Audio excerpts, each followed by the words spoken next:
to kind of give an update on some equipment that we began buying and outfitting our officers with a couple of years ago, or a little more, maybe 2.5 years ago, but more importantly, to recognize and award good leadership in the field and to reward what we want officers to emulate when something goes really right, not just because of the right circumstances, the right equipment, but an officer to go out, take charge, and bring a good resolution on a situation. I get asked a lot, we the police, but me certainly as a police chief, I get asked a lot, what are we doing to try to mitigate a situation from spiraling out of control into a national event where you have loss of life, you have an ugly situation that occurs, and again, what are we doing to try to it's not necessarily bring a peaceful resolution, but bring the best resolution to a volatile situation. So one of the things that we're doing here that we've been working on for the last couple of years is to bring good, less lethal options for the officers to have. And so about 2.5 years ago, we began putting less lethal shotguns in all of the Rockport police vehicles. And that we completed, and if you look inside of a Rockport police vehicle, you'll see a shotgun that looks just like that one behind you. They're all colored bright orange, and by policy, we don't put lethal live ammunition in those shotguns. The officers don't even carry lethal shotgun ammunition in their cars. They have a rifle, and there's purposes for that we live in the age of mass shootings.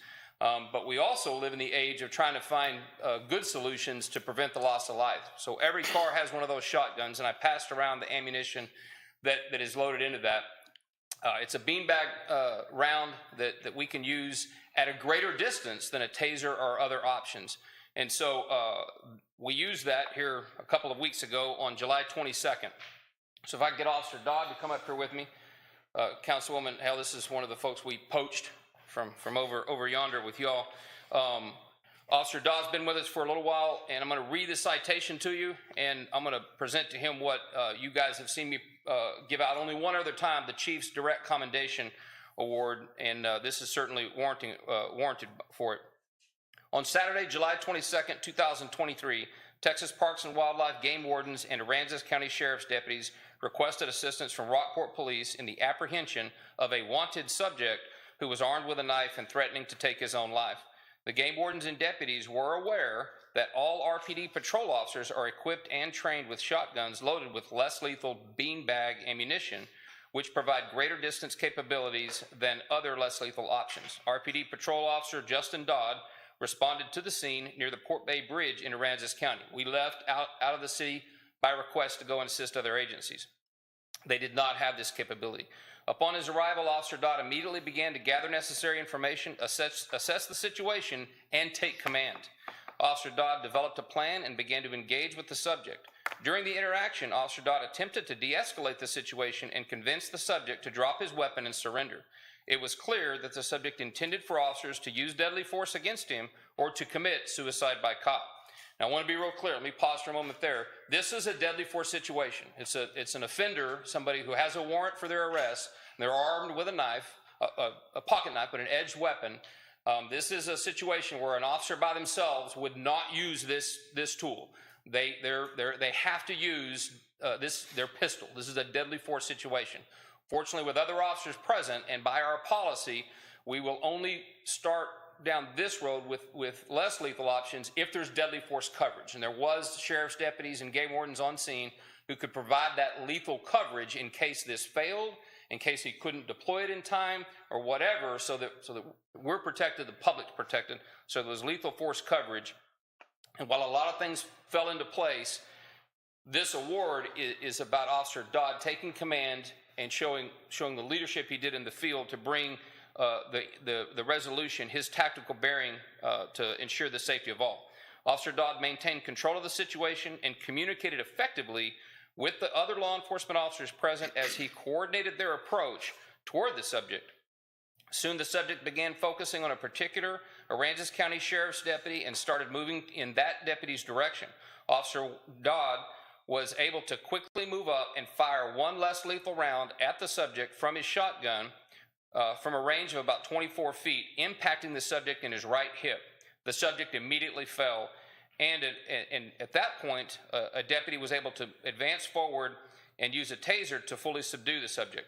At that time, officers were able to safely remove the knife from the subject's hand. Officer Dodd and the deputies were then able to take the subject into custody. Officer Dodd's calm, collective, and disciplined demeanor set the tone for the other law enforcement officers at the scene. He showed a level of leadership in the field where it counts, which was well beyond the normal expectations of a non-supervisory officer. His quick, decisive actions led to the safe apprehension of the subject and greatly mitigated the possibility of any serious bodily injury or death to anyone involved. The paradigm of trading a painful contusion for the loss of human life is the principle of equipping and training police officers with less lethal options. However, it is up to the individual police officer to apply such paradigms to practice. Officer Dodd did just that on July 22nd, 2023. Officer Dodd's outstanding performance during this incident clearly exceeded what is normally required or expected.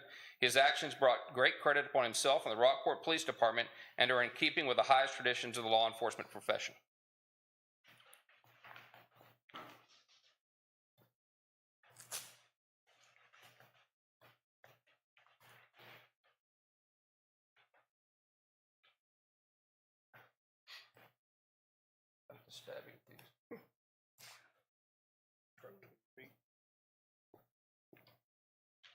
Good eye. See how good he is? Did you see that? We also train him with expert vision.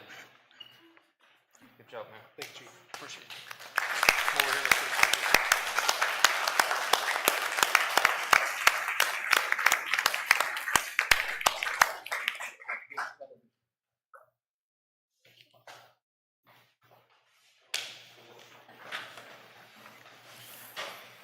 Take that back. Thanks. Mayor, Council, I appreciate it. Thank you, Chief. Have a roll call to establish presence of a quorum. Ward 1. Here. Ward 2. Here. Ward 3. Here. Ward 4. Here. Mayor here. Next item on the agenda is citizens to be heard. At this time, comments limited to 3 minutes will be taken from the audience from persons who have signed the speaker's card located at the table in the back of the training room of the Service Center and delivered to the City Secretary before the meeting begins, or written comments received by 4 o'clock on the day of the meeting on an agenda item or any subject matter. It will be read at the meeting. Persons wishing to address the council and who have registered using the citizen participation form will have up to 3 minutes to speak. In accordance with Open Meetings Act, council may not discuss or take action on any item that has not been posted on the agenda. While civil public criticism is not prohibited, disorderly conduct or disturbance of the peace as prohibited by law shall be cause for the chair to terminate the offender's time to speak. I have one card on an item not on the agenda. Ken Barron.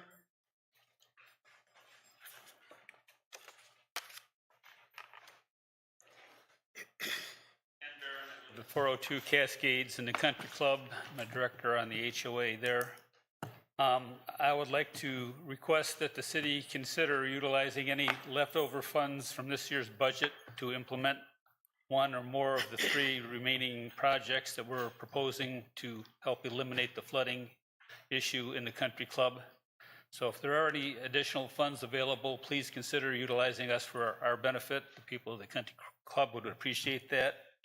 And also, I'd appreciate if the City Council budgeted funds in next year's budget to resolve any of the remaining 3 projects that we're proposing at this time. So thank you for your consideration. Thank you, Mr. Barron. Next, I have a couple of items that are on an agenda item. These are from your ward folks, I think, and I've got one card. The card is from Christy Rutledge. If you would come up, give us your name and address, and you've got 3 minutes.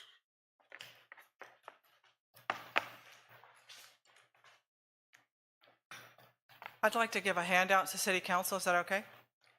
Comes to me and they get it out. I'd like to show it to him while I speak on it during the meeting. Russell, and it interferes with the pickup for the meeting. We're talking about the budget.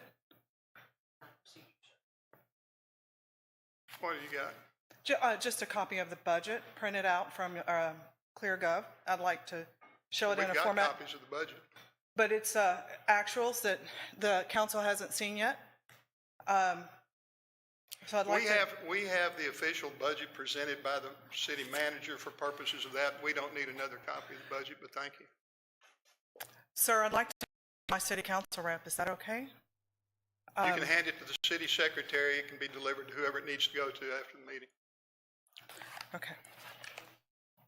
In this packet, I'm here tonight. There's obviously 5 items that I'm concerned about, and I'm concerned that I only have 3 minutes for 5 items. I don't think this is reasonable, and I don't think it's in compliance with the law. I also don't think it's in compliance with your city ordinance regarding your order of business for city council meetings. So I wanted to get that in during the citizens to be heard. I'll make it as quick as possible, but this is an example of why that ordinance is really important to be followed, because tonight you have rate increases for all of our utilities, you have tax increases, and you have budget to discuss. And there's no way reasonable that having the detail that I'd like to share with you, I'm going to be able to share that with you for 5 items in 3 minutes. So I was precluded from giving you your handouts, but I'll tell you about them. The first page, front and back, is general fund revenues. And what it shows you on the bottom is non-departmental, where 0 transfers have been made from the utilities at this time, which is normal, to the general fund for revenues.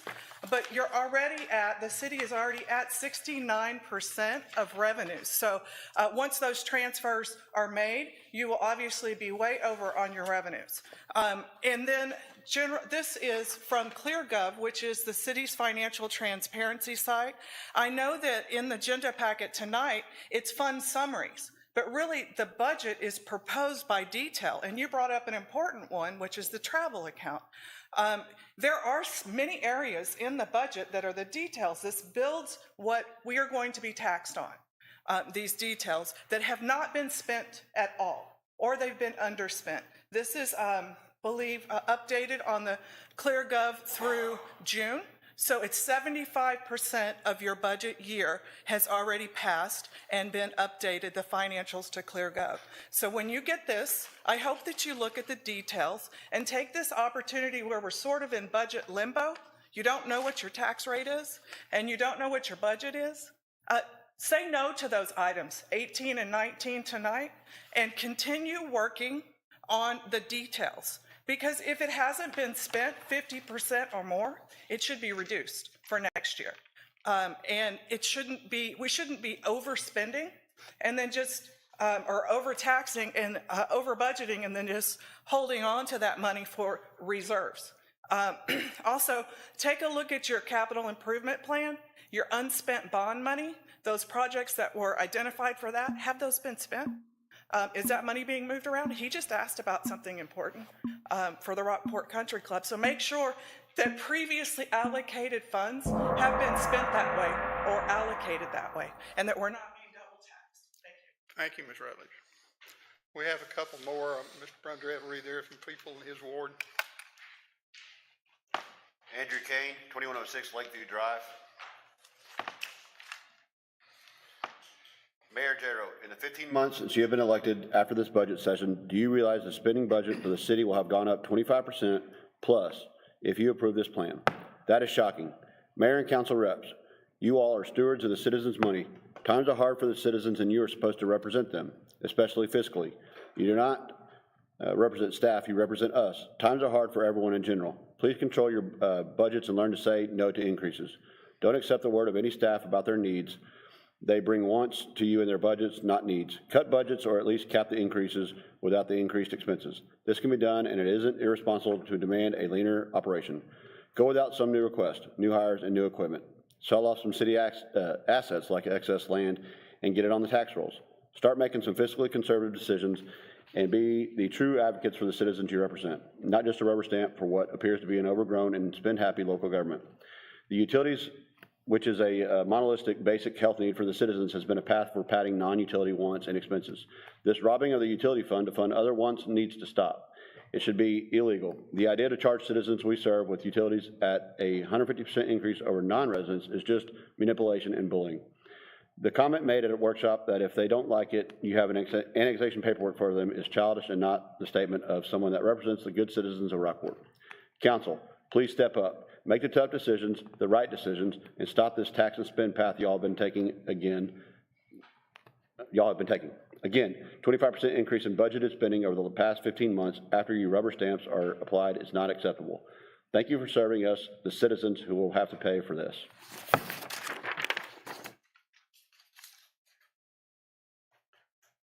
Patrick Kane, 1123 East Cedar Street. City Council, you were lied to by the city manager at Thursday's budget meeting when she told you in the Austin area, out-of-district rate is 1.5 times, so it's 50% higher. I guess she didn't think anyone fact-checked her. The City Austin utility rates and fee schedule as of March 1st, 2023 is available online, and it clearly shows they charge the same rate to all customers for trash, water, and wastewater. They even charge out-of-city customers less than in-city customers for electricity. The city does have a legitimate need to cover its costs for administrating the utilities, i.e. Salaries, facilities, and equipment. The proper way to do this is by accounting for and transferring the administrative costs from the general fund to the utility funds. This ensures the utility is self-supporting and all of its costs are recaptured through its rates, not through ad valorem tax subsidies. In fact, the city is already doing this. As shown in the city's budget last Thursday, the Water Wastewater Fund shows transfers of $556,007 for vehicle and equipment expenses and $3,680,869 for other operating expenses that include franchise fees and administrative salaries. The Natural Gas Fund shows transfers of $73,638 for vehicle and equipment expenses and $935,706,000 for operating expenses to include franchise fees and administrative salaries. The question you should be asking city manager are whether the city has accurately accounted for its administrative support of the utilities through these transfers. If not, why not? And what would it take to correct? If yes, what is the city's reason for charging a premium rate to its non-city customers? Bottom line is you should not adopt the 50% rate as premium as it is based on a lie. The city's utilities benefit from having a larger customer base and all of its customers should be treated equitably. It is time to end the out-of-city rate premium.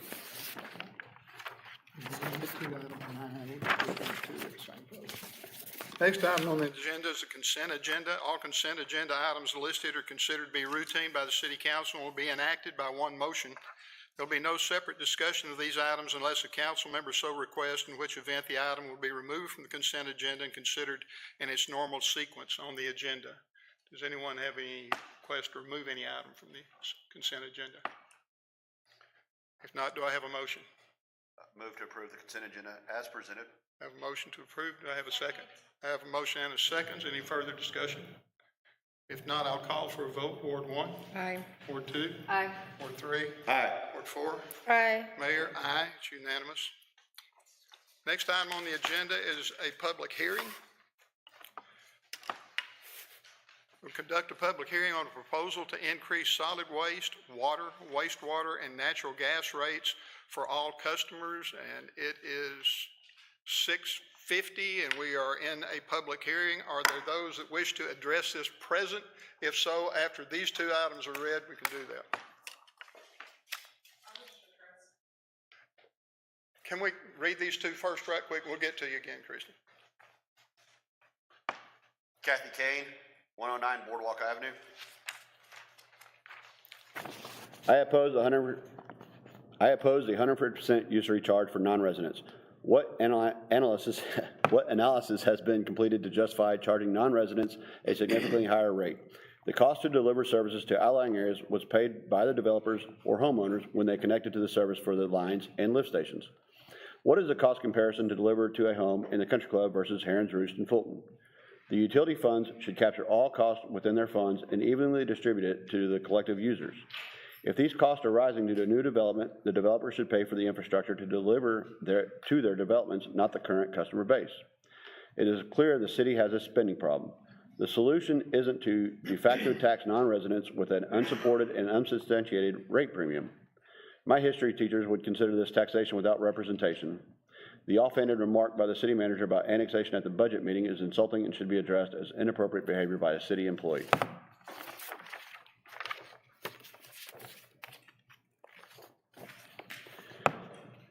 Mary Claire Kane, 38 Primrose Circle.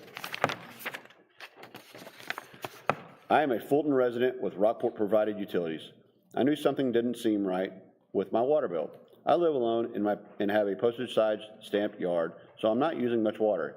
Yet my water bill is higher than my electric bill, even during these hot summer months when my air conditioning is running nonstop. Now I understand why, as you are charging me more than what you charge people who live within the city limits. Why? It doesn't make sense to me that, and it isn't fair to do this to someone who can't vote in Rockport elections. You should charge the same rate to all of your residential customers. I am protesting this proposal and expect you to treat everyone alike and not treat us as unwanted stepchildren. Ms. Rutledge?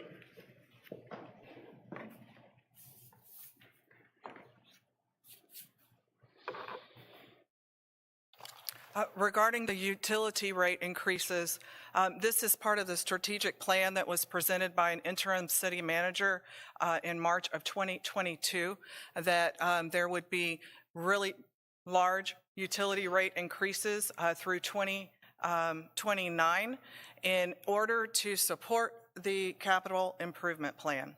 But the city manager's notes to city council this year in the budget said that the natural gas utility is now solvent. So I don't see these utility rate increases necessary.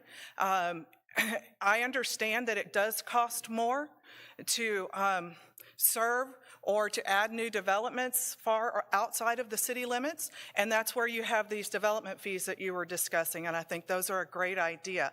But to penalize existing customers with these massive rate increases is just wrong. And I want to thank the city council representatives, Danielle Hale, Brad Brundrett. I believe all of you were concerned about the rate increases, especially natural gas. I have an older home.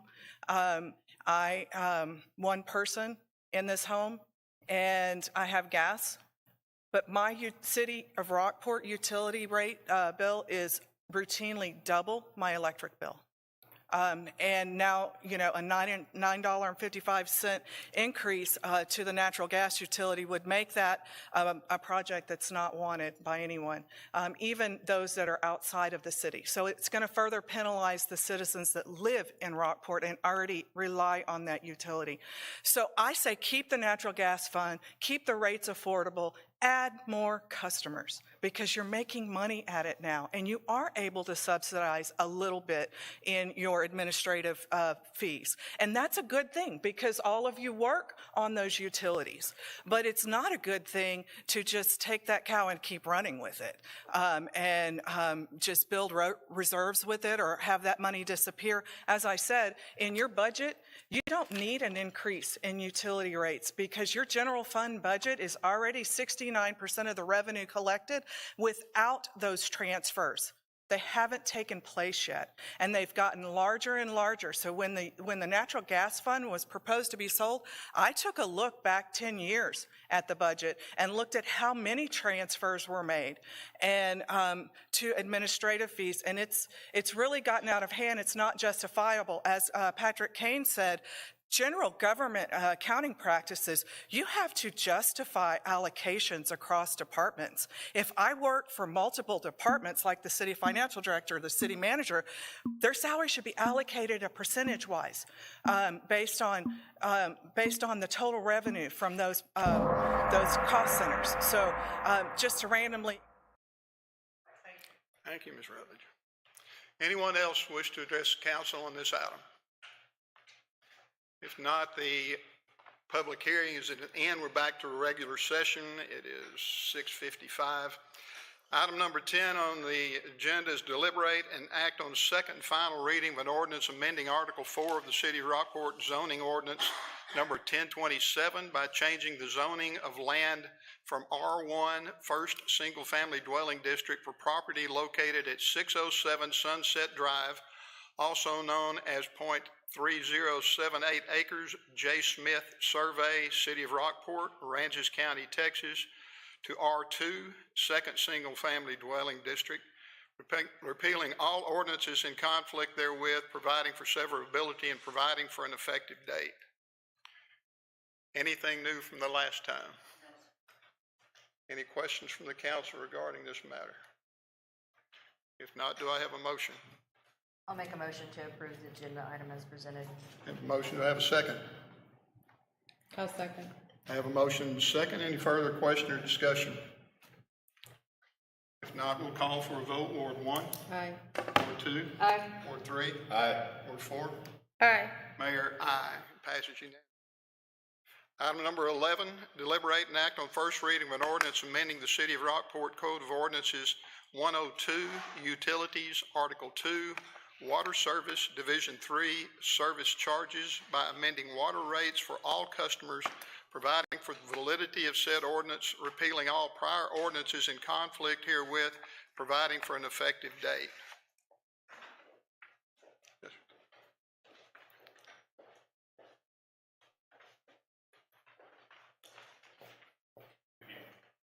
Good evening. Okay. The rates that we're going to be talking about have been dropped into the proposed budget, and they were discussed at the budget workshops on August 1st and 3rd, wherein staff and council discussed the rates and rate structures to support the budget, debt service, and capital projects.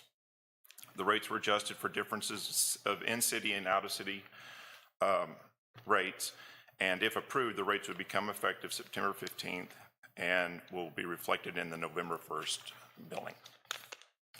I'll just start on the water first, if that's all right. On the water rates inside city limits, what's being proposed is one of the things that's driving this is that the San Patricio Water District said to expect about a 20-cent rate increase per 1,000 gallons. And so we had to make some adjustments for that. Anyway, just getting started, looking at for the residential in-city limits, base charges, we're looking at about a 30-cent rate increase for most of the tap sizes. It's pretty consistent except for tap sizes of 4 to 6 inches. Then also for any additional gallons, and that includes the first 1,500 gallons. For any additional gallons over 1,500 to 10,000, there's an increase of 20 cents from $5.83 to $6.03. Going above 10,000 to 15,000 gallons used, there is a progressively stepped rate increase from $6.83 to $7.03. Again, a rate increase of 20 cents. And lastly, anything over 15,001 gallons, another 20-cent step increase from $7.76 to $7.96 per thousand. On the commercial side, going on commercial in city, again, the tap increased about 30 cents for most tap sizes except for 4 and 6. That also includes 1,500 gallons. For any gallons 1,500 to 10,000, there was a 20-cent rate increase from $5.83 to $6.03. And then anything from 10,000 to 15,000, an increase 20 cents to $7.03. And then anything over 15,000, it goes to $7.96. Again, progressive rate increases to discourage overuse. That's the purpose of that. Outside city limits, just was talked about earlier. The rates basically are increased by 1.5 times what the inside city rates are. And that goes for both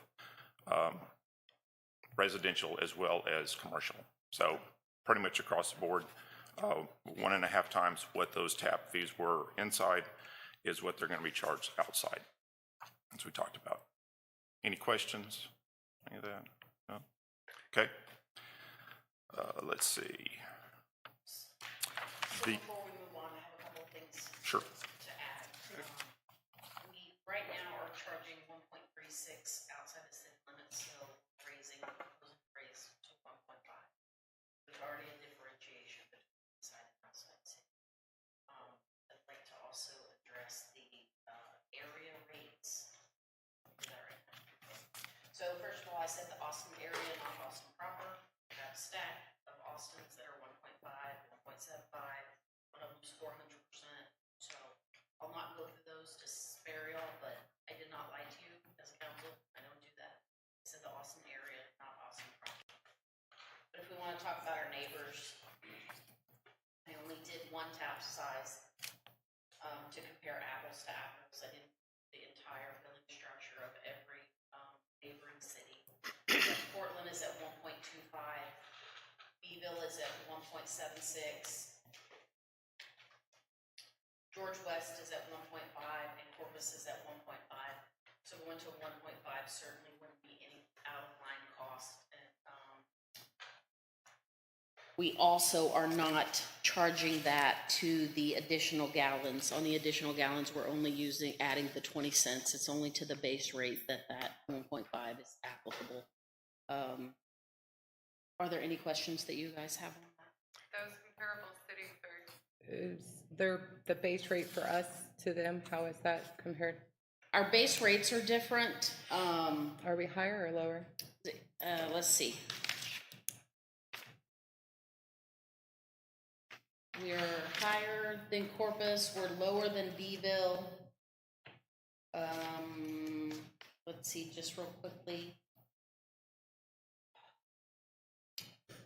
We are higher than George West, but theirs is only for the first 500 gallons, and ours is for 1,500.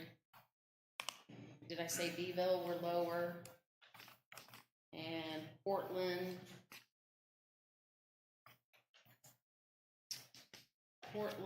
we are higher.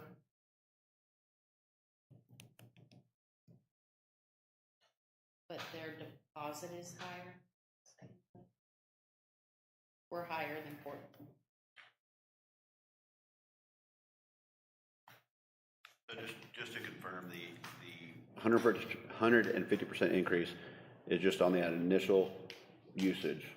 Okay, it's not 150%. I'm sorry, increase. 50% increase. It's gonna. Oh, well, no, 1.36 to 1.5, right?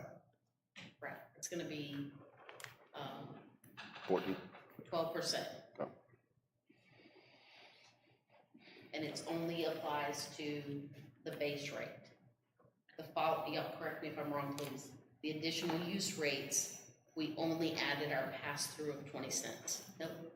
Oh, they still did 1.5 on the additional. So okay, so conservation rate went from 816 to 905 for your first, for up to 10,000 gallons. So it is applicable. I'm sorry. Okay, can we take a step back here? So we had this discussion obviously last week for a good while.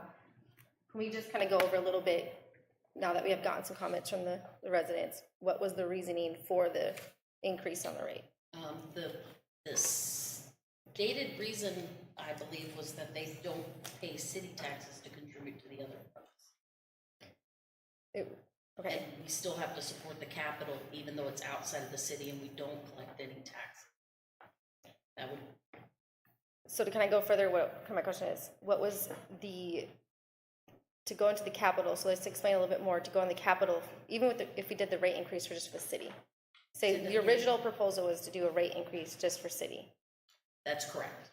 What was the reasoning, just a quick explanation of why you thought that was something that needed to be done? So that is our study from NewGen that we've been working off of for I don't know how long, but it's our current study from NewGen that in order to support the CIP, we needed to go to these rates here.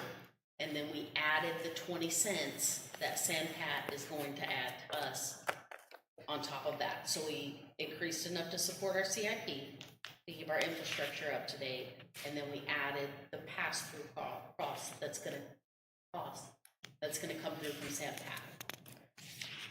And to my understanding, for us, with our infrastructure, there's quite a few things that had failed even just this last year. We've got some work to do. And if we keep passing, and this is just how I feel, if we keep passing the bucket to every year, what's gonna happen is things are gonna keep failing and we're not gonna be able to serve those residents if we don't do something about it. My concern is, I understand their concern about raising the rates and doing that. Nobody wants to pay more money. I don't wanna pay more money. but I also have to worry about how we're gonna be able to support our infrastructure, our citizens. I mean, how are we gonna be able to make sure they have clean water? How do you make sure our water plant stays up to the code, stays up to, you know, to what their standards are? That is gonna be my concern, and I did do research today on other cities that are around us, and it is pretty standard practice to charge the outside city limits between that 1 and 1.5% more than what the city limits does. We have to find a resolution or a solution to make sure that we can fund things that we have to fix and not become in the deficit like we had done in the last year.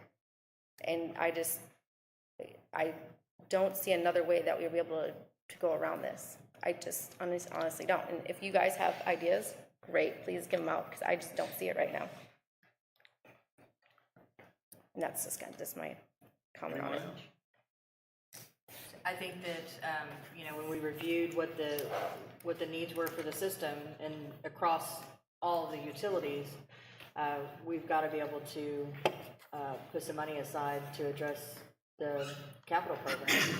And I think our conversations about how best to address it, I mean, there was pros and cons to everything that we discussed, and we discussed it for quite a while. So the policy for an inside rate and an outside city rate is not new. You know, that's not what's being proposed here.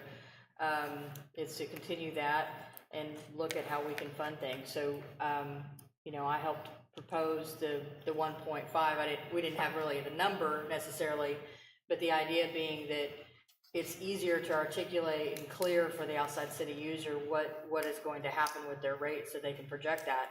Coming back every year and playing this, well, 10 cents here, 5 cents here, you know, natural gas is the same outside city limits, but water's not. That doesn't make sense to me. And so that's why I propose that we try to make that, I guess, level for all of our utilities. So it's folks that live inside city limits understand what a rate increase is going to look like, and those that are outside understand what it's going to be. We have issues inside the city limits. We've got a lot of areas that aren't covered by utilities. We've got to start correcting some of these things. This utility rate's not necessarily going to fix that problem, but it's going to help us start to chip away at some of the challenges that have created this. So none of us, I don't believe, I mean, I definitely don't want to increase any rates on anyone, but we don't have a choice. The cost of doing business is what it is. So it is what's up here right now. This is the residential rates, right, for outside city limits is what's showing on there. So approximately $3 per month increase for those that are outside city limits. It hurts. I mean, you add that up over 12 months, you add that to the other utilities, we get it. But there's got to be an increase. It's got to happen somewhere. Anyone else? Yeah, what was able to be accomplished after last year's tax increase with that revenue? I'm sorry, this isn't not a tax increase. I think we should. No, The rate the increase? utility rate increase. I don't, what did y'all increase last year? What were our capital projects this year, Mike? Capital projects for water. Mm-hmm. We had water line extensions in certain areas around town.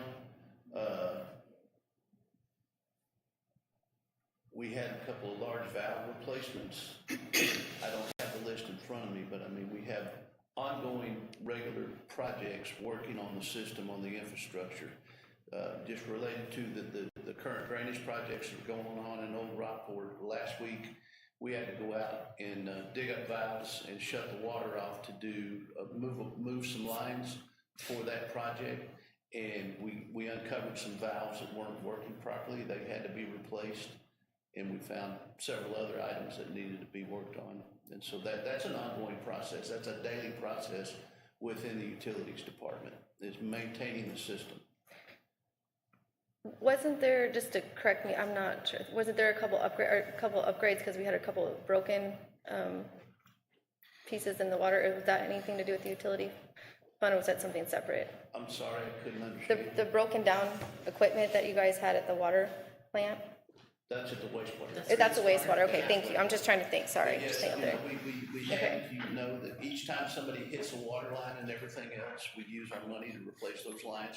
We do charge it back to the people that did hit it in some cases and such. Sometimes it's us that's going out and doing things, and we have accidents, and our, you know, we do have old infrastructure, old lines and such.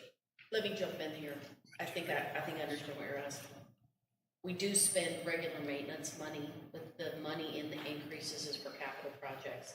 And we have the option to let that fund build up until we have money to do something off of the CIP list that is in your budget, prioritized, or we can take debt based on the new rate. At this point, since I've been here, we've not opted to take debt. So my assumption is that we are waiting to have cash in the water fund to pay for a capital project. We do pull when we have a failure, and we do have regular maintenance items that we have to do. But the fund increase, the rate increase, is to fund capital projects. Being that we have opted not to take debt on that, my only assumption is that the thought process would be to build it up. You know, the new water line down Austin Street was going to cost About $3.5 million. $3.5 million. So we gotta sit on it for a little bit and get some money, and then say, okay, we've got $3.5 million. We can do priority one. Let's go do priority one. So based on what can be achieved, assuming there's a surplus of money left from last year's rate increase, and what can be achieved within this coming year, is this tax increase appropriate for what can be accomplished within this period of time? So you want to know what can be done this year? I think the biggest thing is, you know, there's a huge concern for out-of-district increased rates when they don't reap the benefit of, you know, there's a huge increase there. And a lot of these projects are within the city. I just have a concern of increasing the rate year after year without gaining the accomplishments of our projects. So you're right that the majority of them are in the city, but we serve the whole area, so we have an obligation to maintain the entire system. So we have a major water line bust in Fulton. We're obligated to pull the money and go out there and fix that, you know, and nobody is at fault to bill it back to. So it doesn't matter where the lines are, we still have the same obligation to maintain the system to the level of the TCQ that is required. I can't tell you without having the fund balance in front of me, I could probably tell you how much we have, how much we're gonna have, and what project we do. I could probably almost tell you that there's not gonna be enough to do a project. We're gonna need to let it sit another year or go take some debt to do. You know, when one water line down one street is $3 million, it takes a while to kind of build up that much money. We have, in the past, had occasions when our infrastructure was not maintained and we didn't have the reserves to take care of things, so we had to do bond issues and all sorts of things to maintain the city's infrastructure.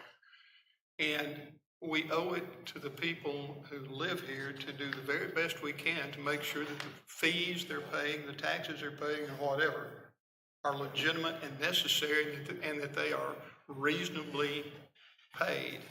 But we can't do that if we get our reserves to the point that when we have serious problems, we can't fix them.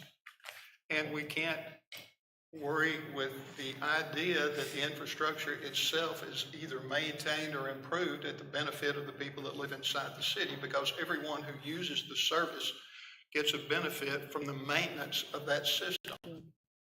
And I don't see any other way that we can get it done. Can I make one more comment, just to kind of think, so I just wanted, in the last year, I know you've gone to a lot of these meetings, the stormwater meetings, you guys, the stormwater meetings, everything, and one thing I've learned, yeah, we're fixing a lot of the city pipes and everything, but all of us are connected. We're a very small area of Aransas County.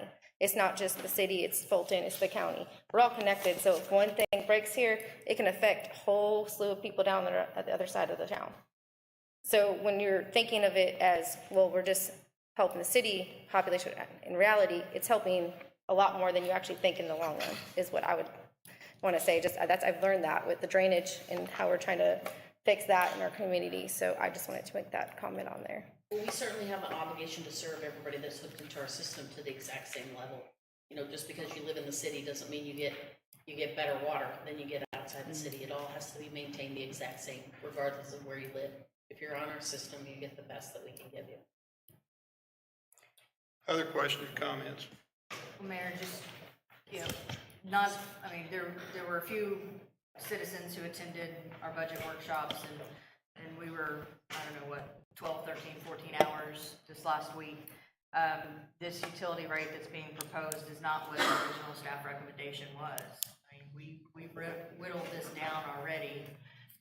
There may be some opportunity to continue to do that, but this is, if I recall correctly, Vanessa, I'm looking towards you and our finance director, this is significant, or I don't want to say significant, it's probably not the right word, but this is substantially lower than what was originally proposed to us. So, I get it, we're being, there's citizens who think that we're not doing enough and we're just doing whatever staff tells us.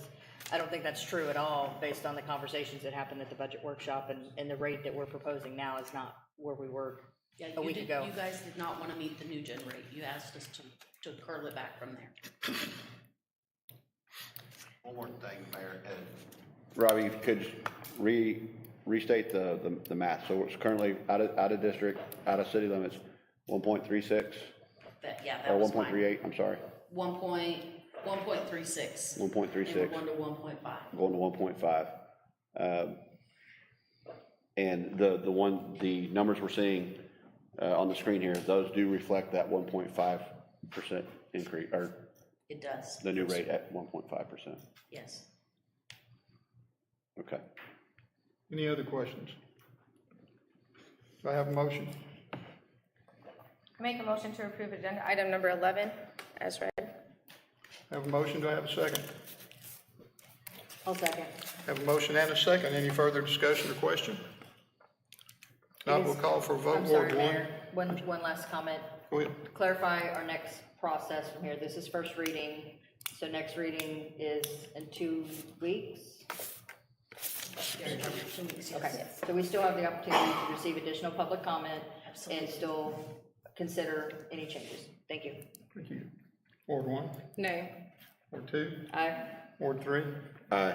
Ward 4. Aye. Mayor, aye. 4-1, passes. Item number 12, deliberate and act on first reading of an ordinance amending the City of Rockport Code of Ordinances 102 Utilities, Article 3, Wastewater Service, Division 4, Service Charges by amending wastewater rates for all customers, providing for the validity of said ordinance, repealing all prior ordinances in conflict herewith, providing for an effective date. Yes, sir.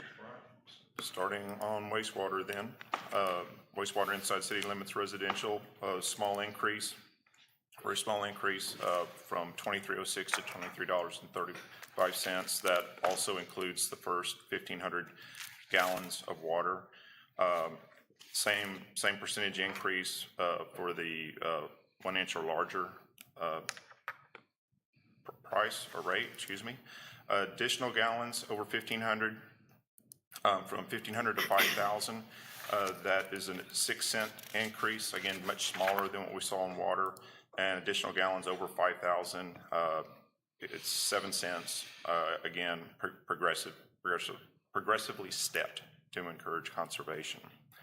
Non-residential, inside city limits commercial, same percentage increase, very, very small between the different tap sizes. For all gallons, and that also includes 1,500 gallons, 1,501 gallons up to 5,000. It's a 6-cent increase from $4.28 to $4.34. For gallons over 5,001, a 7-cent increase from $5.02 to $5.09. Outside city limits, again, what we were just talking about, basically it's 1.5 times that of the inside city limits for both water, for both residential, outside residential and outside city limits commercial. The main difference on the outside city limits certainly on water, is the additional gallons used. Those are much smaller increases. It's only 54-cent increase from 597 to 651, and from 5,000 to 15,000 gallons, it's from 58 cents, from 705 to 763. Let's see. There's also a table in there talking about persons who are not hooked up to full-time to municipal water system, and it shows what the inside city limits increases are. Again, they're very small as compared to the outside city limit increases, which are about 12.7% for residential, non-residential, and for commercial, it goes up to 14%. Any questions? On that? Mayor, Vanessa, do you have the rates for wastewater comparable? I don't think I do. I didn't pull them. I just Okay. grabbed The water? I did, because that was the easy one. Let me see if I have anybody that I can get quickly on wastewater. Robbie, do you know what our outside the city limits rate is right now? Is it 1.36 as well for wastewater? I'm not sure. No, sir. I don't. Yes, water and wastewater are both the same, 1.36. Okay. This is all I pulled is water. Well, here's sewer. Outside the city, Portland sewer. Inside is 17, 16, outside is 31 minimum charge, $3.55 per 1,000 gallons. So that's gonna end up at the same, probably, let's be though, probably about the same 1.76. I'm no mathematician, but, I think you want Johnson City. I had Corpus somewhere. Oh, I don't have it. So that's the only, wastewater one I have, just because it's on the sheets that I pulled for water. But right now, we're at the same 36% over 1.36, and we're proposing the same increase. And with water and wastewater, New development that comes in, and I know we have a fee study that's out there, an impact fee study that's in progress. Can we discuss, or is this an appropriate time to discuss the contributions to these funds? So in order to, You want to offset these fees? Because that only happens if you get a development. if you get it, so new development will help pay for the increased usage, correct? We're going to New require. development will help pay for increased usage. A new development theoretically should pay for its increase, yes. Correct. We're not just passing the cost all off on existing customers. No. We need to not be. Certainly. Certainly our fee study will reflect if we are, but no, anything new should pay for itself. That's the goal.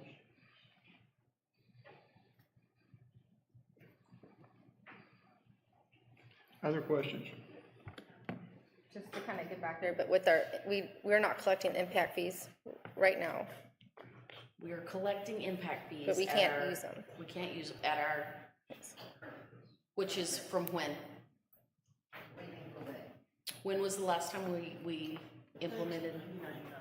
So we're collecting the 1999 rate, but we cannot use them because we're not compliant.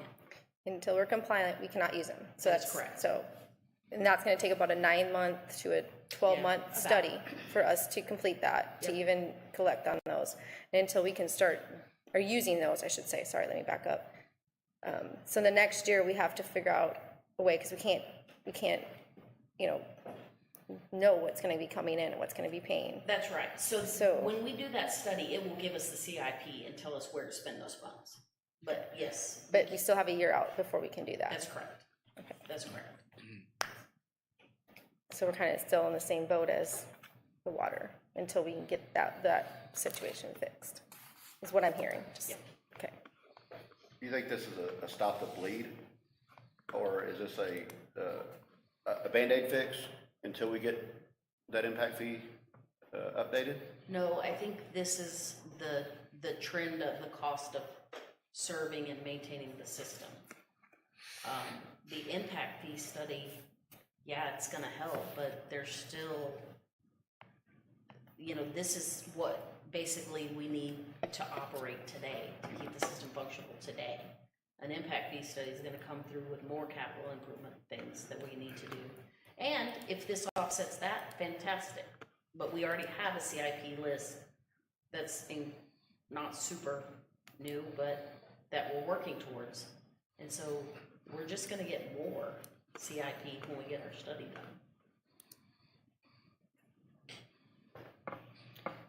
Mayor, again, I think it's just for clarification, again, this is a reduction from the original staff recommendation.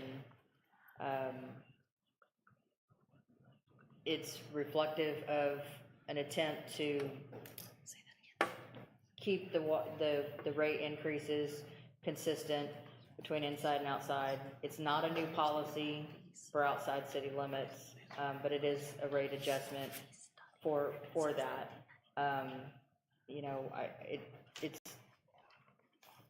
We hate to increase the rates. I definitely do, but we've got to keep working on things, and we've got to right a lot of things that were neglected for a long time. And I think this gets us headed in the right direction. Still more work to be done. Okay. Again, this is just the first read, so I myself would just like to have a little bit more time, but I know that there are improvements that are absolutely necessary that we have to hone in on. We just need to focus on it. So. I know that at the time, originally, way back years ago, when we first talked about impact fees, the main purpose of an impact fee is when somebody comes in with a development, whether it's commercial or residential, and it puts a new burden on the water system, the wastewater system, or whatever, then that system is in danger of failing if we don't see to it that they pay upfront something to help maintain that system or that particular part of our infrastructure, so that it doesn't fold because of added requirements to it. And I know that it would be terribly beneficial if we had large residential areas come in a hurry, and the fees could be collected to assure that the system would work. But my recollection at the time was that when your wastewater treatment plant gets to about 80%, you're required to start building onto it again.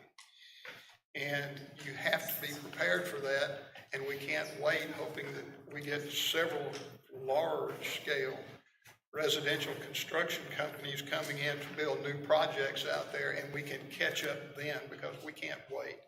At the point we get to 80%, we've got to do something. We're not close to that now, but it is still a requirement. So we need to be ready for that, and doing something like this, as distasteful as it may be in a lot of areas, it's necessary to see that the city's infrastructure remains working for everyone that lives here, and the ones that receive the service outside the city. Anything else? Mayor, I'll make a motion to approve first reading for agenda item 12 as presented. I have a motion. Do I have a second? Second. I have a second. Any further question or debate? If not, I'll call for a vote. Ward 1? Nay. Ward 2? Aye. Ward 3? Aye. Ward 4? Aye. Mayor, aye. Passes 4-1. On that, if you guys would like to give us some proposals or some feedback, we can run numbers, in the next 2 weeks and kind of look at what all of those look like. We have been going for an hour. We're going to take a 10-minute break for those that need one, and we will come back at 20 minutes until 8. We're on break. Hour already? We're just starting to have fun.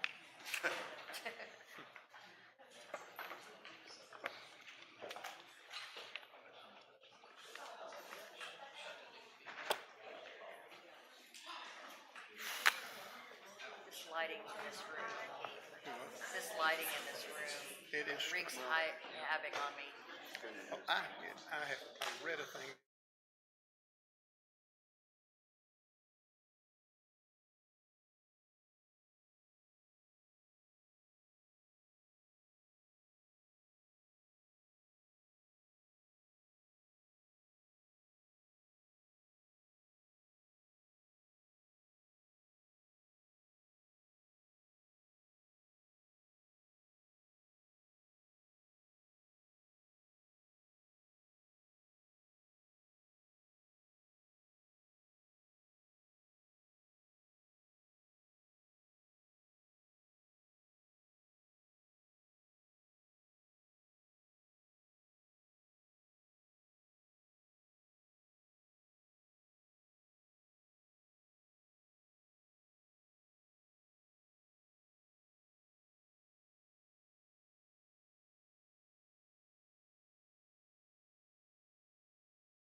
10 minutes is up.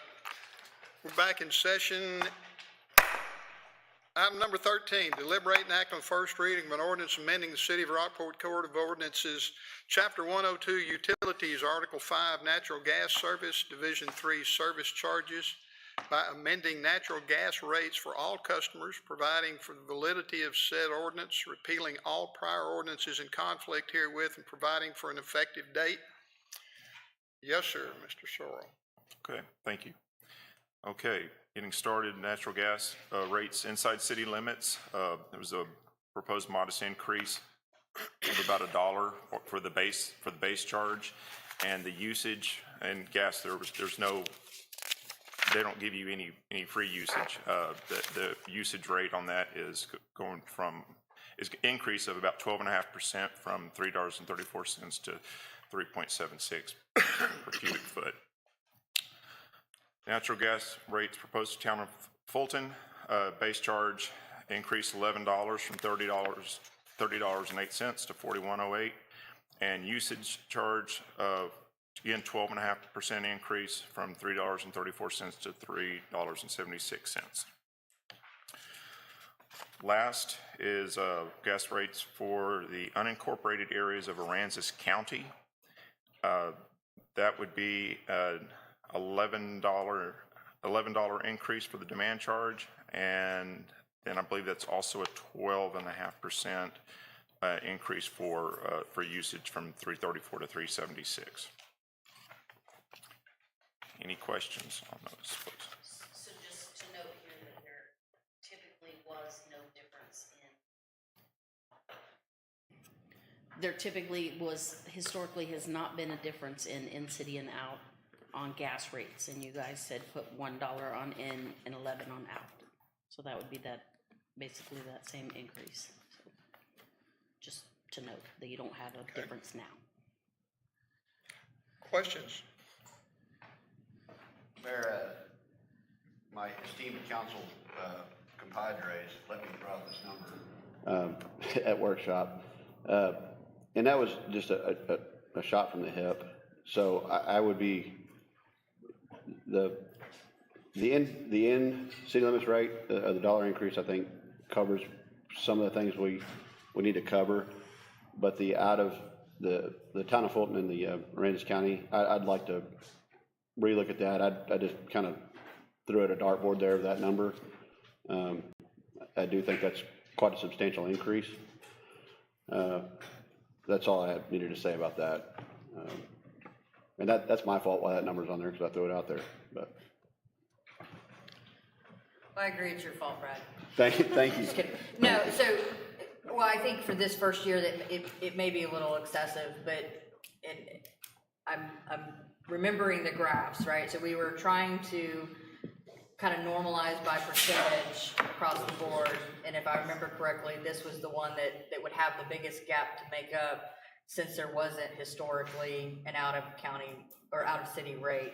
So maybe we look at bringing it down a little bit, kind of helping, let's get us through into the next year, and then if we're still in the natural gas business, continue to increase. But if we're going to keep this 1.5 model, this one's the one that's going to hurt the most out of the 3 or 4 services that we provide, if I remember correctly. So your number wasn't wrong, and we did pester you to come up with a number, but it was, I'm coming to your aid a little bit. Thank you. It was rational based on what we were trying to do for all of them. I gave them a little lifeline. I had to. Is that number, I mean, obviously we can propose whatever number you would like, but is there, or not you would like, we can propose whatever number, but is there still some flexibility in that out of city limits rate? So I would say the in-city limits rate probably is pat, but the out-of-city limit, I believe, the amount that we proposed, okay, so we proposed 39.64 for the in-city rate. So we backed that in-city rate down $8 and whatever math that is. And then you guys were gonna make it up in the out of city, and I think that was the logic there. So what y'all presented last year, the necessary to support the 5 to 10 year CIP had us doing a $12.90 rate increase to $39.64 across the board. So you can read the flexibility in that. I mean, that's gonna be a big hit. If I remember correctly, though, you said that you would be comfortable going down a little bit on that rate. Absolutely.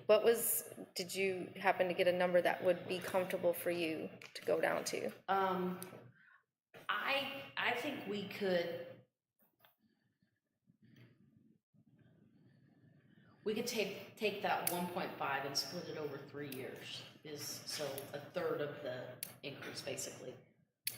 Again, I'm not gonna math that right here. You never do math in public, but, you know, if we divide that over 3 years, then that's a more, palatable bite. Since they were historically the same.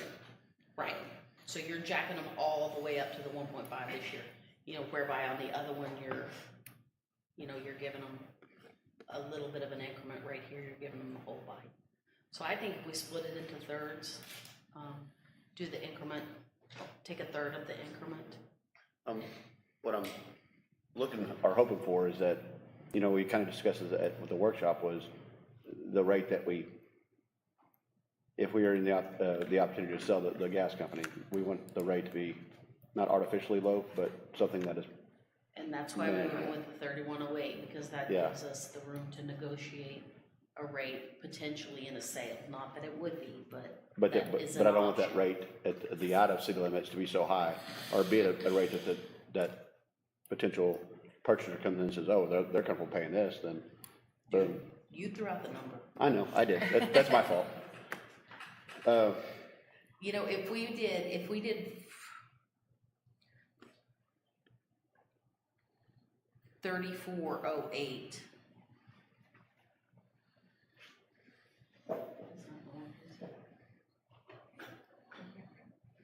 Don't do math in public. We're not gonna do math in public. The number on the new budget sheet you have in front of you calculates in this rate. So anything you back off of this, back off of that. How about that?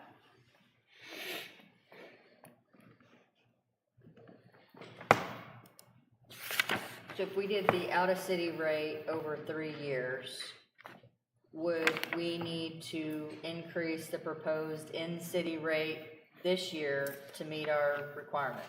Oh, yeah. Oh, wait, hold on. No, if you do, well, because you didn't do the 3964,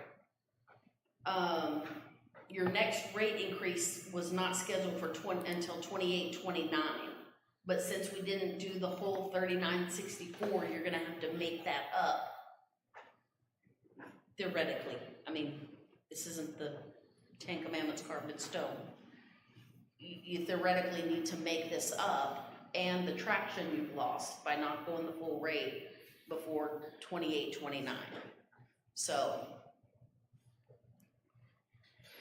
I don't want to kick the can down the road, but I think it's prudent to look at it as smaller bites than one big chunk. Some of my thoughts. 3730 would be 1.2 times. 1.2. Instead of 1.5, it'd be 1.2 times. I don't know the difference in how it's gonna calculate for the revenues, because there's a difference between in and out of town, how many customers we have, so I don't know how it will affect the revenues.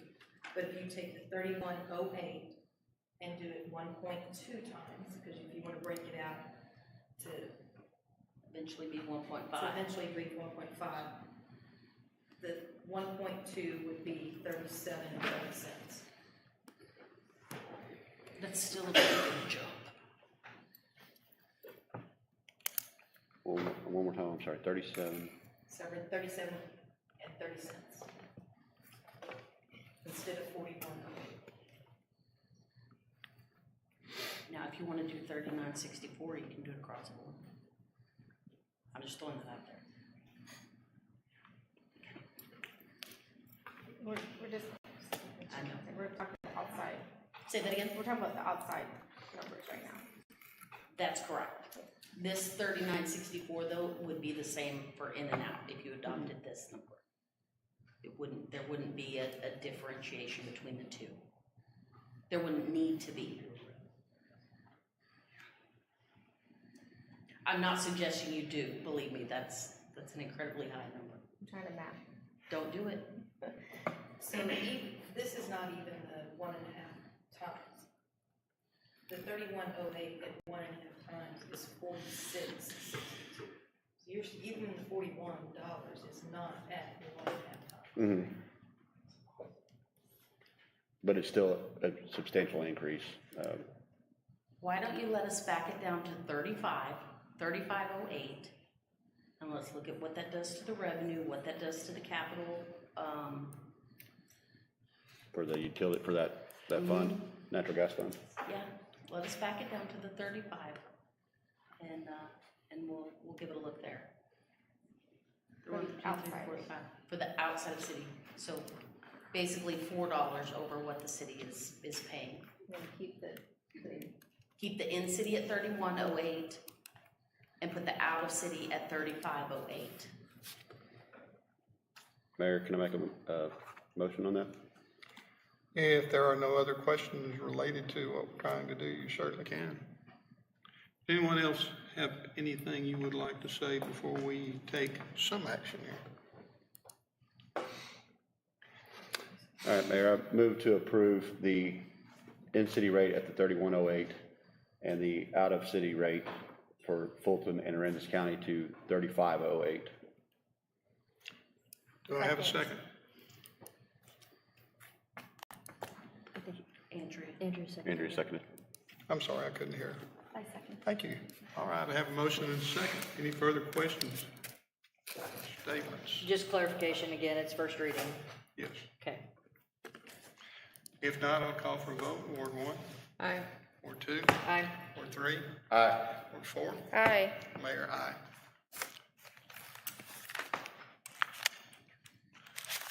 Next, deliberate and act on first reading of an ordinance amending the City of Rockport Code of Ordinances, Chapter 82, Solid Waste, Article 2, Refuse Collection, Section 8239, Fee Schedule, setting new fees for service, repealing all prior ordinances in conflict herewith, and providing for publication and an effective date. Yes, sir, Mr. Sorrell. All right, thank you. We contract with Republic Services to handle solid waste needs, and we received a statement from them saying that there was going to be a 4% increase in the base commercial rates becoming effective September 15th, and would be reflecting on the November 1st billing.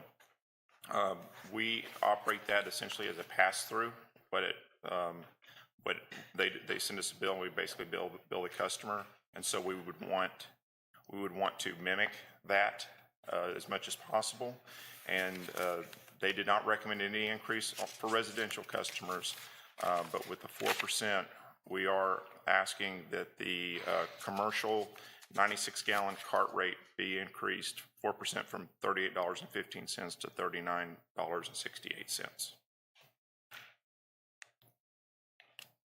Through your negotiations. Republic, we were able to maintain our level for residential. Right. Small increase for commercial.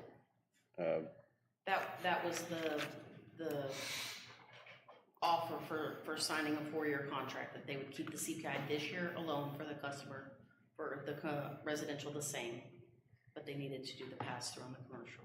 So we're not increasing our Fees. we're not increasing our administrative fee on this, just the actual amount that they're increasing for us. Other questions? I move to approve item 14 as presented. Have a motion. Do I have a second? I'll second. Have a motion and a second. Any further questions? Call for a vote. Ward 1. Aye. Ward 2. Aye. Ward 3. Aye. Ward 4. Aye. Mayor, aye. Unanimous. Item number 16, deliberate and act on first reading of an ordinance amending the City of Rockport Code of Ordinances, Chapter 102, Utilities, Article 2, Water Service, Division 2, Connections, Section 102-41, Rates for Water Taps and Meter Installation, Article 3, Wastewater Service, Division 3, Connection Fees, Section 102-246, Schedule of Fees, by amending installation tap meter fees when a new connection has been made to the city system or systems, providing for the validity of said ordinance, repealing all prior ordinances in conflict herewith, and providing for an effective date. Mr. Donahoe. Mayor? 15. Yes. Item number 15, but we can go ahead since you've read it, or we can do 16. And then, Okay, Need to do 16 first? yes. We'll read number 16. You just read. You read 16 instead of 15. I did. I read the second half of it. Okay. Whichever one you're supposed to do, do it. Yes, sir. This is item number 16. This is the tap fees related to water and wastewater. And the tap fees that we currently charge are insufficient to cover our costs for the material and equipment. The attached ordinance includes the current supply and labor cost for the meter sets and the tap fees. And we can go through it if you'd like. If you look on the rates for water taps and meter installation, they're charged by the line size and the meter size. For a 3-inch tap, our current fee is $1,800, and we're proposing to increase it to $2,400. For a 1-inch tap, our current fee is $1,900, and we're proposing to go up to $2,500. And anything larger than that is based on current labor and material. Anything that is oversized or is of excessive depth, or anything that requires a bore across the road, we charge those fees back to the developer. We don't have the capacity or the ability to do the large bores or the large lines, or something at an increased depth. Anything over about 6 to 8 feet exceeds our capability. We don't have the machines to dig that deep. We do have trench boxes to protect our employees, but we don't usually work at extended depths. The meter set fee is for installation of the meter itself, and when a new connection has been made and the actual tap and meter box has been provided by the owner agent. If you look, the 3/4 inch, our current fee was $450. We're proposing to go to $600. For a 1-inch, it was $500, and we're proposing to go to $700. And again, anything over 1.5 inches is based on current material and labor cost. This is something we've been working on for a few years to make sure that we're recouping our cost. Each time we go out and we set a meter or we do a tap, we're losing money. And so we're just trying to get equal, and again, we add a little bit of administrative fee to cover our cost. And on the wastewater taps, a 4-inch tap was $2,100. We're proposing to go to $2,700. And the fee for a 4-inch water tap at $2,700, any wastewater tap services that needs to be made will be determined by the Public Works Director and or his representative to determine whether or not we need to contract out for any of those materials or labor cost because of the depth. And that's where we're at with those. I'd be happy to try to answer any questions, but this is just basically to recover our costs for the services that we provide. And we do work with local contractors, like I said, on a regular basis. Whatever we can do, we will do, but we cannot work at excessive depths, and we're not going to put our employees in danger. Questions? Mike, how does this affect any current projects that are in the queue? Like when does this come into play? Once this is first reading, once we go to second reading and everything else, the new fee schedule will apply. Anything that comes in after that date, the new fee schedule would apply. So if somebody is already in the queue, they'll pay the current fees. but correction on that, it has to be advertised in the paper. It is a piece. Okay, no, thank you. Yeah, I just wanted to make sure that this wasn't gonna be retroactive for anything No. that we already have work orders on. No, we can't go back and charge someone extra for something that we're doing now. The tap fee is charged when they pull a building permit, Yes. the when they come- water and sewer tap. Water, sewer, So tap. things that are already in line, developments that are already in line, if they're not ready for hookup, When they come in to do their project, whenever they come in the door, they'll pay the fee that's current when they come in. But if they're in the queue right now, they've already come in. We've got some that have already paid their fees. We just haven't gotten to them yet. Okay. Yeah. Other So questions? I think that conflicted with what Danielle just asked, am I wrong? No. I don't think so. So if you're platted and you've built 4 houses, you pay the old fee, but when you come in to get the next one, You pay the new fee. Yeah. When they come Yeah. in, I think it was clear for me. I was could thinking be for the wrong. whole subdivision. No. Yeah, no. So Sorry, they've I'm already, sorry. yeah, I get it. The work may not have been done Right. yet, but it's committed already. correct. Okay. Any other questions? For clarification, this is item number 16. 16, yes, sir. Do I have a motion? I move to approve item 16 as presented. Have a motion, do I have a second? Second. Have a motion and a second. Any further question? If not, we'll call for a vote. Ward 1? Aye. Ward 2? Aye. Ward 3? Aye. Ward 4? Aye. Mayor, aye, it's unanimous.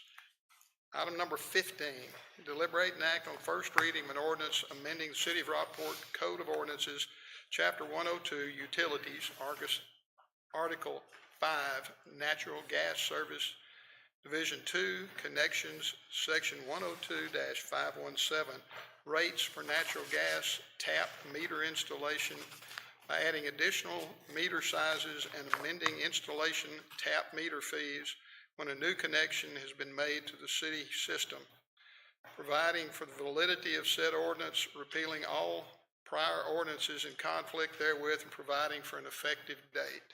Mike? Same thing.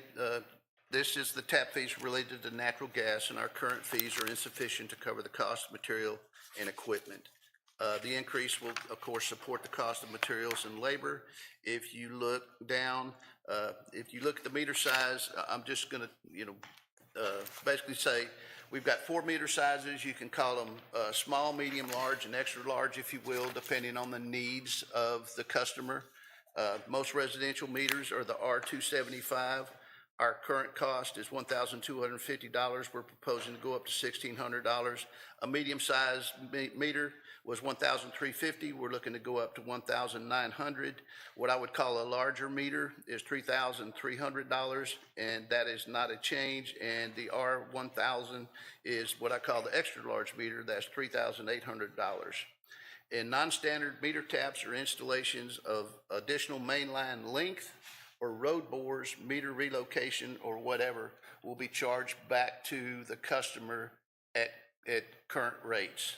And some of those things, again, road bores and those kinds of things will be done by additional contractors, and the customer will bear that cost. Okay. Mike, the 20 feet change, will that cover most residential installations? Yes, it will. Yeah, most of this is residential installations. The 2 larger ones, I look at the what I would call the large meter, or places like some of the banks have the larger meters. Some of your retail stores have the larger meters, and then you get into the bigger places. I know Walmart has an extra large meter. I know the swimming pool has an extra large meter. My apologies, Mike, the clarification between the change in the 50 feet to the 20 feet. Will 20 feet still get most residential? Yes, it will. Okay. Yes, it will. That's what I was And we're speaking no longer, the city no longer does the line on the residential side. We were doing that in the past, where we actually went out and installed the line from the meter to the house. We don't do that. We don't work on private properties, so they get a plumber now that comes in and does that. But we're supplying the first 20 feet now.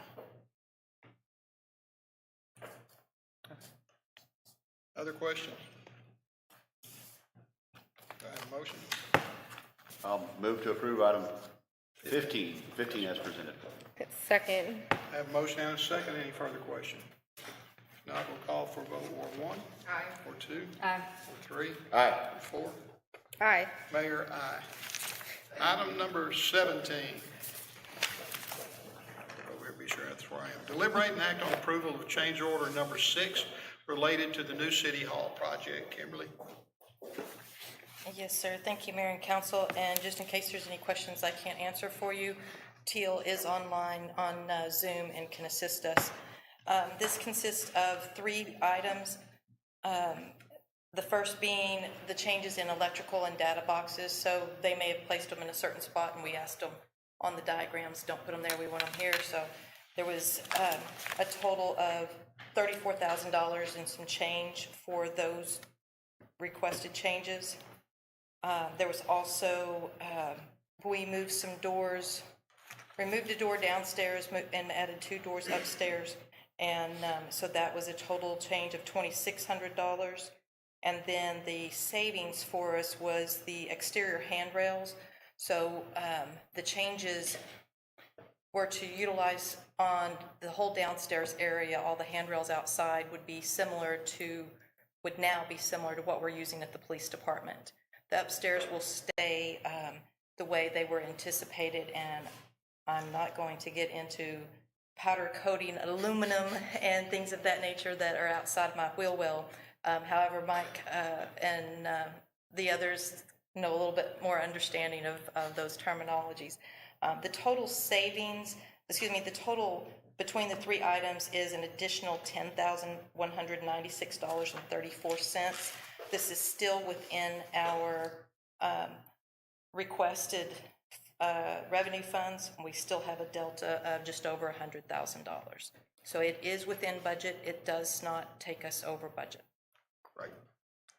Questions, council? Can we go to the first thing you said, the electrical boxes? I just wanted clarification. You said that you had asked them to put them in a certain spot, but then they didn't, so now we're paying to change it? No, Oh, okay. let me rephrase how, I apologize, ma'am. Their diagram, they're written in a certain way, and then we came in and said, wait a second, this isn't working for us, especially in the MDF, IDF rooms. We were changing things. Also in, if we were changing where cameras or door locks and things of that, security things, we made changes too. So it just wasn't working for you guys from originally what was planned? Okay. Or it didn't make sense. That makes sense, okay. Yeah. It just, the way you worded it, sorry. It I just was apologize. okay, it's okay. My miswording. Just want to make sure I clarified that. To that, much like building a house, we got our plans and we build it and we look at it and we say, the electrical outlet, that doesn't work right there. I need to move it just a little bit over. So that's what our change order is essentially. Yes, sir. For that one. Okay. Other questions? If not, do I have a motion? I make a motion to approve agenda item number 17 for the change order number 6 related to the new City Hall project. Have a motion, to have a second? I'll second. I have a second. Any further question or debate? Call for a vote, Ward 1. Aye. Ward 2. Aye. Ward 3. Aye. Ward 4. Aye. Mayor, aye. Passes unanimously. Thank you. Number 18, deliberate and act on presentation of proposed fiscal year 2023-2024 budget. Mayor and council, as you know, I am required by charter to present you a budget tonight. There's a budget in your packet. I think my 3 budget letters are in there as well, but you guys know what we're facing. Oh, no, the budget letter. So this is the budget that I'm required to present to you. It needs to be noted that our certified tax rolls are not in, so this is not finalized. The other things that are not included in there are I gave you all a handout, and that's gonna be the most up-to-date over and under of all of the funds. We pushed off the vehicle equipment maintenance for 1 year out of the general fund because the V&E surplus reserves can handle it for this year, especially since we got a bunch of new vehicles. We don't anticipate having a bunch of maintenance on those, so we pushed that off 1 year. We adjusted a couple of other line items here and there. This is just the over and under. I'll ask Robbie to email y'all the detail tomorrow.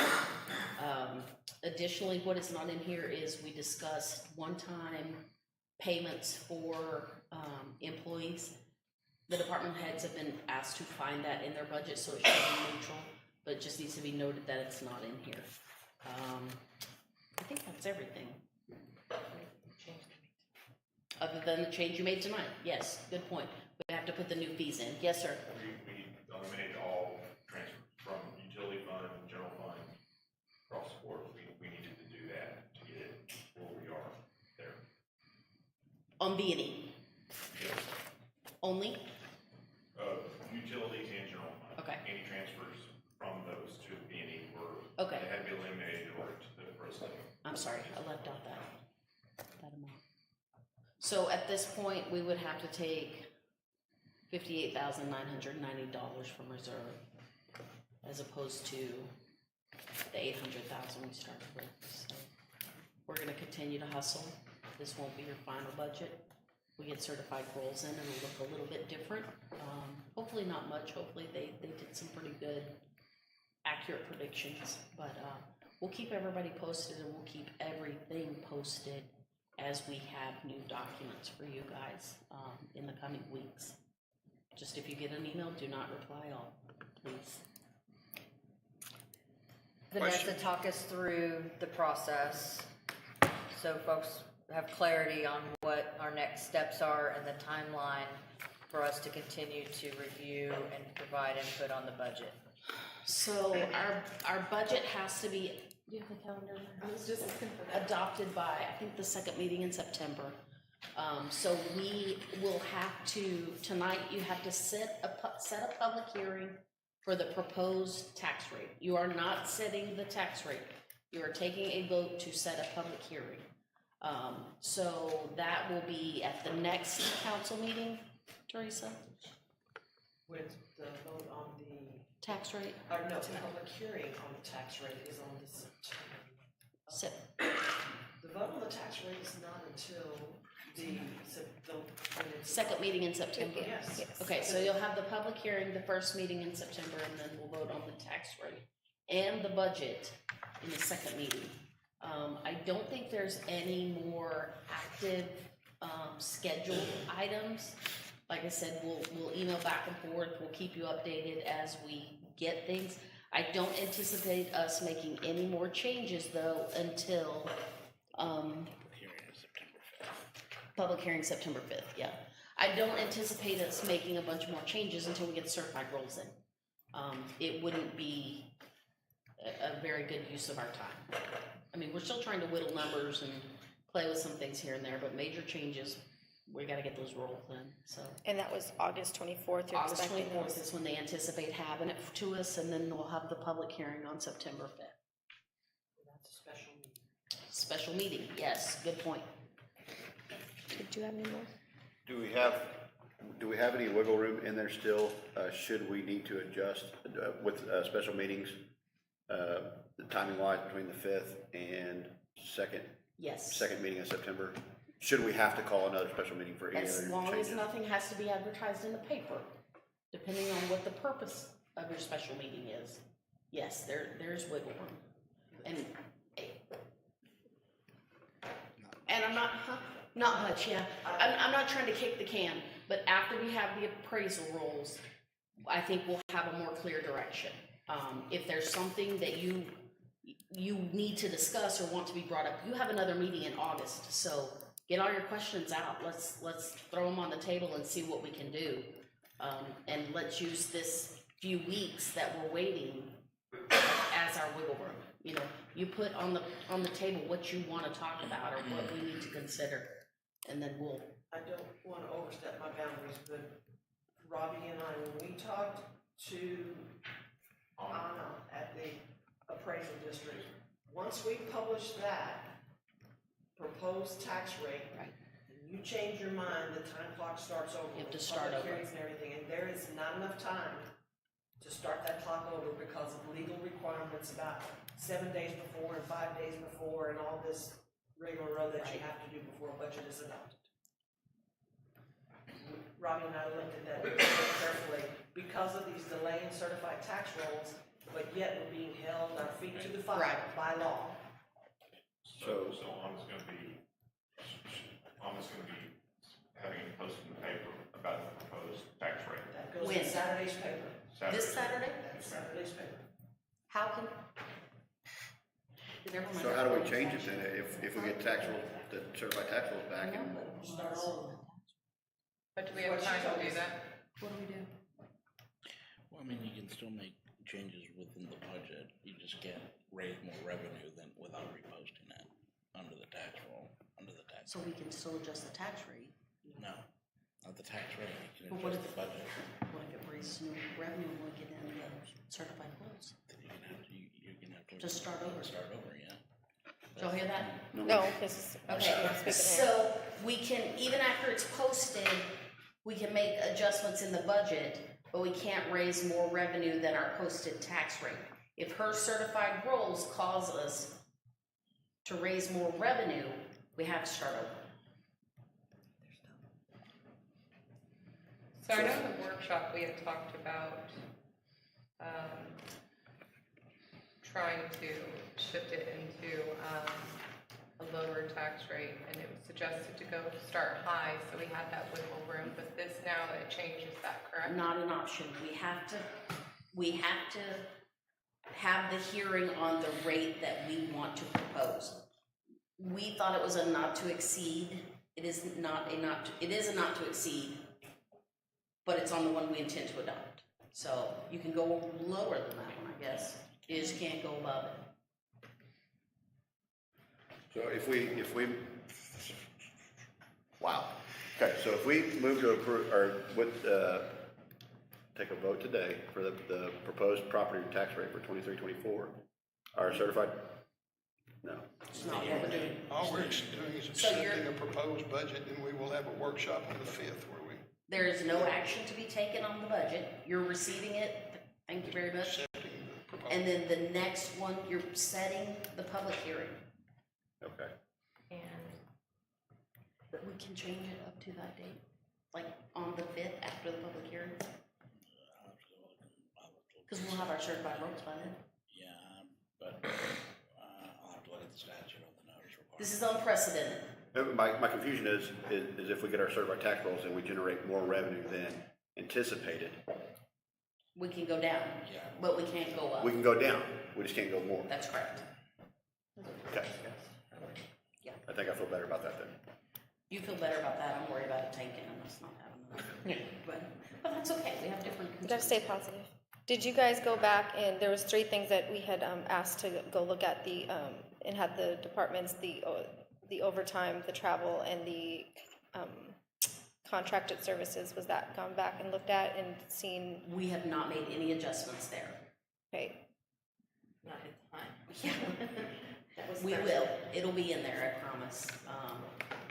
Most of our contracted services is either anticipatory for Mike's emergencies, or it's already allotted for public service and contracts that we've signed for IT and some public service. So I don't see a lot of wiggle room in there, but we'll be happy to look at it. The rest of it, absolutely. Did y'all hear that? Okay. Yes, ma'am. They're gonna go give it a look. It'll be in the next iteration that you're sent via email. I think, Mayor, I think we need to go ahead and ask staff to place an agenda item on our next council so that we can deliberate and discuss. I'm totally confident you're gonna send us emails and you're gonna keep us updated, and we're good on that, but I think it's imperative that we discuss it publicly where we're at on the process. Even if Yeah, it's, absolutely. even if it's no change, is no change. I just have to, by law, present you this tonight. Absolutely. Knowing we've got one more regularly scheduled meeting before we're gonna go to the special meeting, we just know we need to discuss it. Right, we made these changes Thursday, the packet went out on Friday. I mean, everybody's been hustling, we're not just ignoring what you said. yeah. We're just hustling, but absolutely, it should be on the next agenda. You mentioned the. Which again is on the 5th of September for a public hearing. September 5th will be the public hearing, but we'll put it on the August 25th, It's 4th Okay, agenda for discussion again, okay, to 22nd. 22nd. It'll be there. okay. So process, today's all about process, Mayor, my apologies. So we are not accepting your budget, we are just simply acknowledging by action that you have given it to us, which is required under charter. You're accepting it, you are not adopting it. You are acknowledging the fact that I handed you a budget today. She proposed a budget and we took it. That's And it. have I just done wanted to nothing make with it it but got abundantly it. clear. Okay, Yeah. so we're not approving anything. We So just I'll- say we got it. I'll make the motion, Nope. acknowledging receipt of the Nothing. proposed, We don't need a no? motion. We, We it's just act, say- well, it says we just say deliberate and thank you. act, so we have It to act says on act. Thank you very much. That's it, that's good enough. Keep going. Okay, thank you. Okay. Item number 19, Just real quick, whatever it you says. mentioned that you would send, that Bobby would send them something tomorrow. Yes, you Oh, said. yeah, so yes, this updated sheet right here that you have, Yes. Robbie will send you the backup to that if you would like it.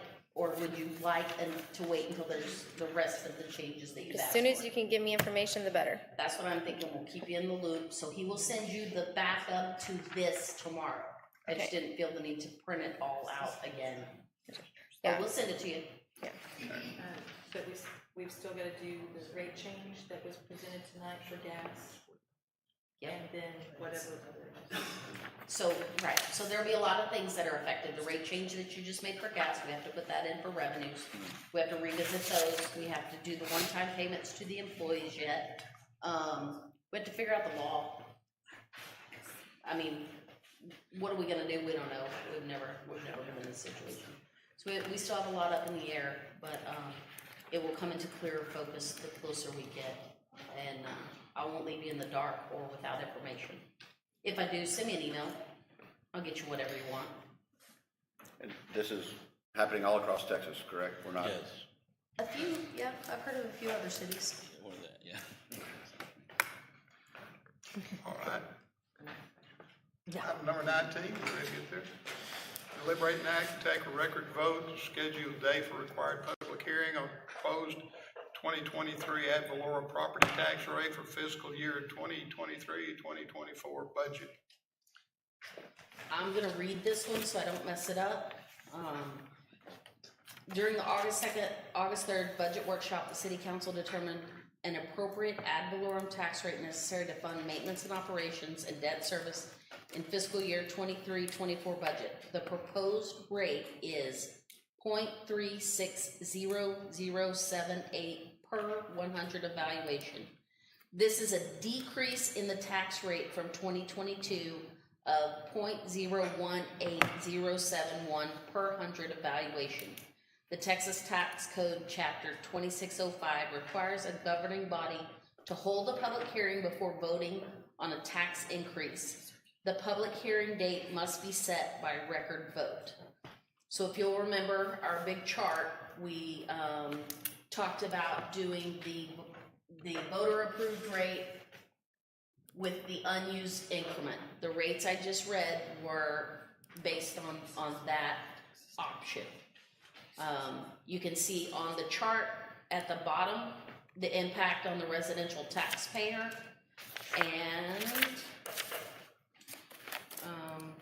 the average, based on the appraisals, not our tax rate, based on the appraisals, the average residential homestead will pay $49.09 more due to increased taxable value.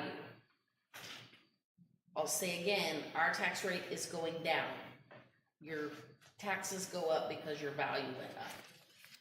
Tonight, we're not voting on the tax rate. We are voting to hold a public hearing September 5th. Excuse me, Vanessa, we were trying to get clarification because Robbie said, Anna at the thing said they were voting, have to take a record vote on the proposed tax rate, but we're looking tax code here because that's not the way I understood it. So. Mayor, I propose a 5-minute recess. Sure. Yeah, give us a minute. Sorry about that. Not a problem. We want to do it right. Literally, we don't. Take a break. Have never done this.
Yes, Ms. Schreiner.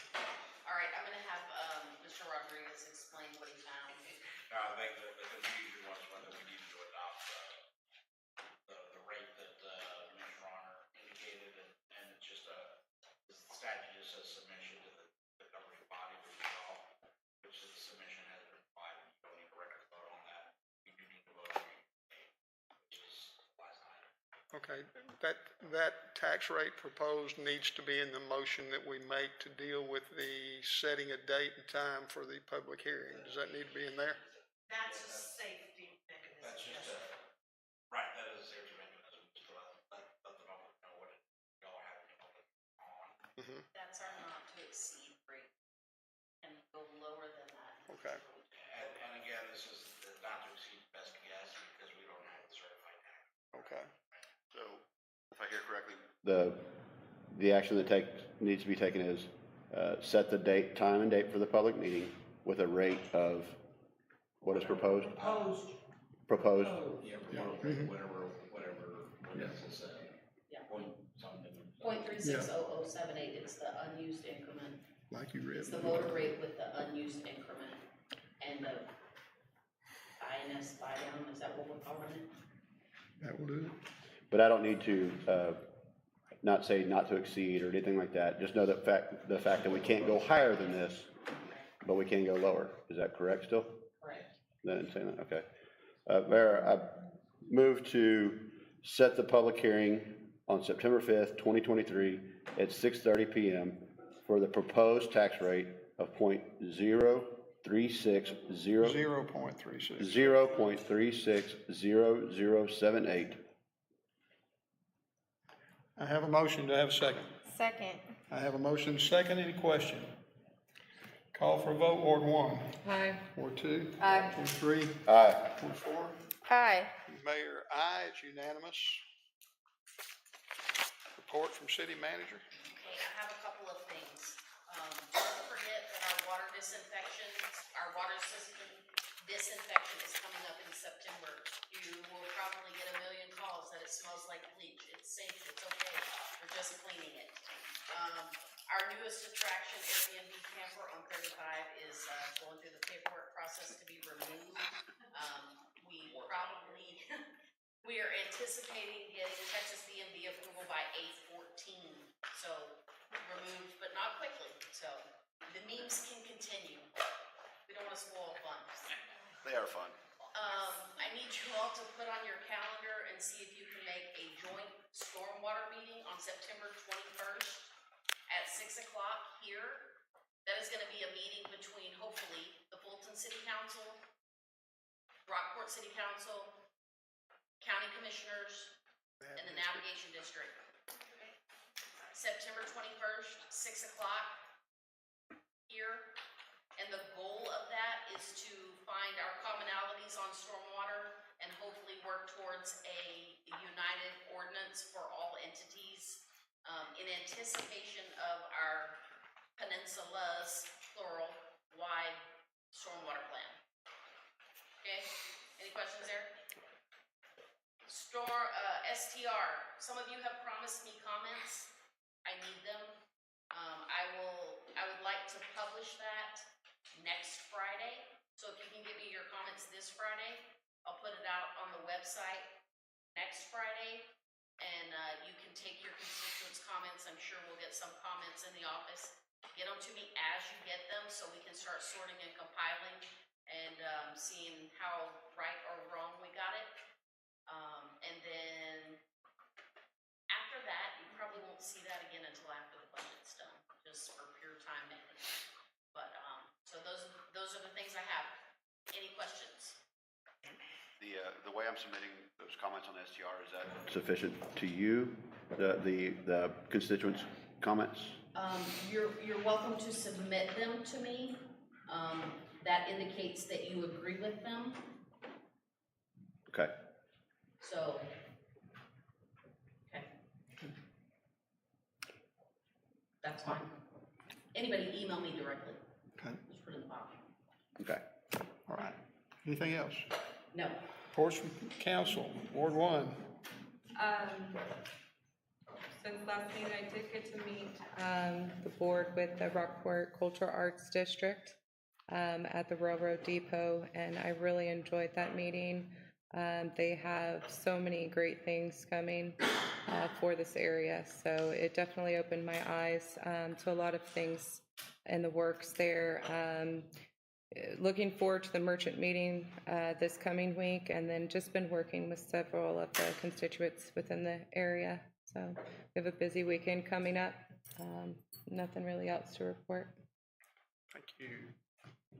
Only meeting on behalf of the city I attended since our last council meeting was P&Z on Monday. Attendance was the same as the previous that I reported, and so we'll go from there. We've still got one individual that we'll ask the P&Z to take action on at the next meeting, depending on their deliberation, hopefully a recommendation coming to council for us to consider. And then I've got a Friday date with Carrie so she can get me trained up. That's the plan, so more to come on that. So appreciate staff support on getting me where I need to be on planning and zoning. Thank you. Brad? Busy week, or last 2 weeks, I guess, with budget and workshops and everything. I would like to thank staff for all the hard work and comments that we received from citizens that actually attended and or watched. So grateful for that extra view at things. So just thank you, staff, and thank you those that participated in that wonderful process. That's all I have. Andrew? Just kind of go off that. Yes, thank you. I know it's been difficult and there's been a lot of hurdles. But you guys are getting through it, and we'll all get through it together. So thank you for just doing what you do. On top of that, I didn't have any meetings last week, but I do have the tree committee on Thursday, and we're going to be discussing the Arbor Day celebration that we want to do at the city, and so I'll have more information on that at the next council meeting. School does start again on Monday, so just keep aware out with the kids. Going to be out again on the bus stops, out and going to school and back and forth. So just be careful again, and might get a little bit more quiet around town. So that's about it. And around the house. Yes. Vanessa mentioned a little while ago, we had a stormwater and floodplain management meeting, and we are still working hard to try to find a solution to dealing with our drainage problems around the county, all over the county, and finding a way that we can jointly work together as opposed to working against each other and trying to solve those problems. And I think it's very promising. I think it looks like something that we can do. There's a lot of interest. There are a lot of people coming, so we're having to move it back from a place we're having the meetings now back to the library, so we have enough room for everybody to be there. But we appreciate the public input and the folks that are there. It's actually gonna be here. That's right, the one you were talking about, where we're gonna have pizza. You're bringing pizza. Not for our regular meetings, no. No. Anyway, anybody else got another word? If not, I'll entertain a motion Motion to to adjourn. adjourn. I have a motion. Is there a second? Second. We're adjourned.